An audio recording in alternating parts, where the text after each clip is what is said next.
Amiche e amici di Solfatara News, oggi più che mai quello che stiamo osservando dall'alto e dal suolo non può essere liquidato come semplice routine di monitoraggio.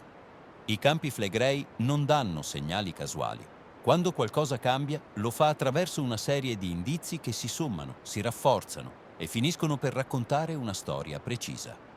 In questo aggiornamento partiremo da un evento sismico ben definito, ma vi porteremo gradualmente dentro un quadro molto più ampio, fatto di temperature in aumento, pressioni anomale e segnali che stanno coinvolgendo anche aree del cratere che normalmente risultano più stabili. Restate con noi fino alla fine, perché quello che emerge oggi va letto nel suo insieme. Come sempre vi portiamo dati, osservazioni dirette sul campo e monitoraggi quotidiani, perché questa terra complessa e densamente abitata non può permettersi informazione a intermittenza. Prima di entrare nel cuore dell'aggiornamento, vi ricordiamo che potete sostenere il nostro lavoro quotidiano attraverso il nostro spazio Buy Me a Coffee. È un gesto libero, ma fondamentale per continuare a volare ogni giorno, mantenere attrezzature operative e garantire un monitoraggio costante. Il link è in descrizione e nel commento fissato. Iscrivetevi ai nostri canali YouTube e TikTok e unitevi al gruppo Facebook Solfatare News Group, dove ogni giorno condividiamo immagini, dati e osservazioni dal campo. E ora veniamo a ciò che è accaduto oggi. Dalle prime ore della mattina abbiamo assistito a una ripresa netta della sismicità. Alle 10:33 è iniziato uno sciame sismico caratterizzato inizialmente da tremori e scosse di bassa intensità, fino ad arrivare a un evento più significativo. Una scossa di magnitudo 2,9, registrata alle ore 13:54. Questo è un passaggio importante, perché indica che il sistema ha iniziato a rilasciare energia in modo più deciso. La conferma non è arrivata solo dai sismografi ufficiali. Anche la nostra webcam in diretta 24 ore su 24 sulla fumarola di Pisciarelli ha vibrato in modo evidente, registrando gli eventi sia sul sismografo sia visivamente. Le vibrazioni sono state chiaramente percepibili, segno che l'area più attiva della caldera è stata direttamente coinvolta. Davanti a segnali così chiari non abbiamo perso tempo. Già dalla mattinata abbiamo alzato i nostri droni per un monitoraggio mirato delle aree interessate dal sisma, concentrandoci in particolare sui punti che nelle settimane scorse avevano già mostrato un aumento dell'attività fumarolica. La prima tappa è stata, come sempre, la fumarola di Pisciarelli. Oggi Pisciarelli si presenta in pienissima attività. Il degassamento è intenso, i getti di fango sono evidenti e la pressione è forte, continua, costante. Non parliamo di una semplice emissione, ma di un sistema che spinge.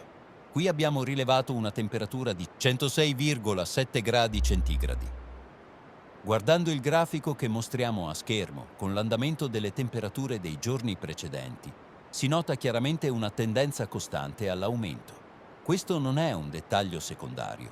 Numerosi studi dell'NGV mostrano come l'aumento delle temperature fumaroliche sia spesso collegato a fasi di ripresa bradisismica, perché indica una maggiore risalita di fluidi caldi e gas dal sottosuolo. Successivamente ci siamo spostati sulla fumarola Bocca Grande, nel cratere della Solfatara. Anche qui il quadro è tutt'altro che rassicurante. La pressione dei getti di vapore vulcanico è molto alta, il degassamento è vigoroso e continuo, segno che il sistema idrotermale sta lavorando sotto stress. La temperatura rilevata oggi è di 183,3 gradi centigradi e come sempre vi mostriamo a schermo il nostro grafico aggiornato. Quando più fumarole mostrano contemporaneamente aumento di temperatura e pressione, non siamo di fronte a un fenomeno locale, ma a una risposta dell'intero sistema. Ma è nel monitoraggio delle aree in quota che emergono i segnali più inquietanti. Ci siamo diretti con il drone termico sulla parete alta della Solfatara, dove già settimane fa avevamo individuato crepe con fumarole a temperature anomale, considerando l'altezza. Qui normalmente ci si aspetterebbe valori più bassi e stabili. Invece stiamo osservando l'opposto. L'attività fumarolica è visivamente più intensa e la termica racconta un quadro in peggioramento. In un punto preciso della parete abbiamo misurato una temperatura di 116 gradi centigradi. in aumento rispetto ai 113,9 gradi dell'ultimo rilievo. Questo dato è particolarmente delicato perché indica che calore e gas stanno risalendo lungo fratture verticali, sfruttando debolezze strutturali del cratere. Quando le anomalie termiche compaiono e aumentano in pareti alte, non è mai un segnale banale. Il monitoraggio è poi proseguito sulla parte alta della Solfatara, un'area che già nelle settimane scorse aveva attirato la nostra attenzione.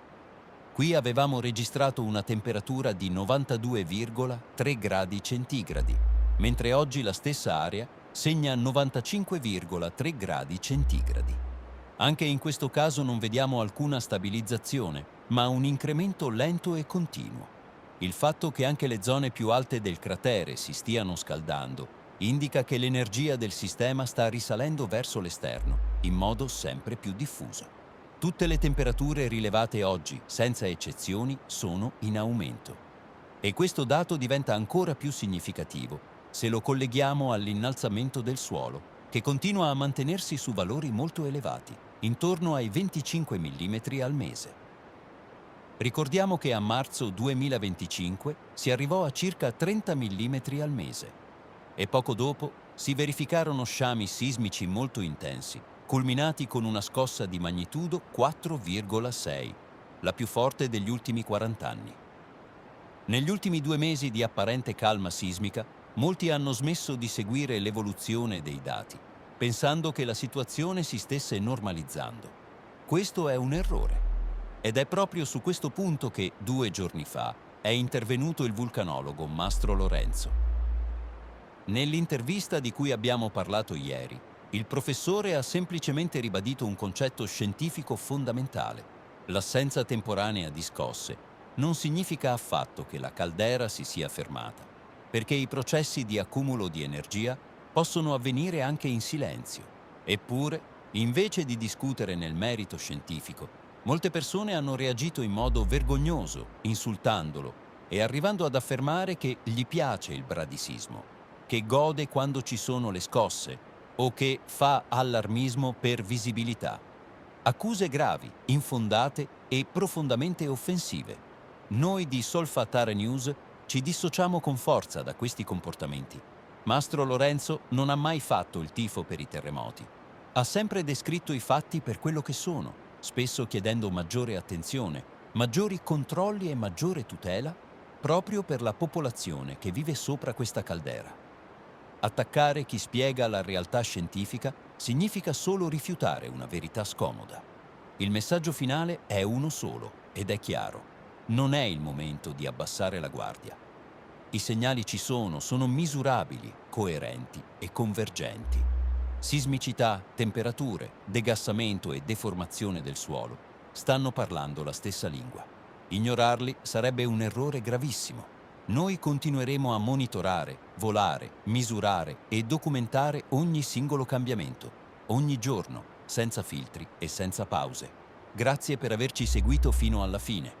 Grazie per il vostro supporto costante e per la fiducia che ci dimostrate ogni giorno. Restate connessi, restate informati e continuate a seguire Solfatara News. A presto, con il prossimo aggiornamento dal cuore pulsante della caldera.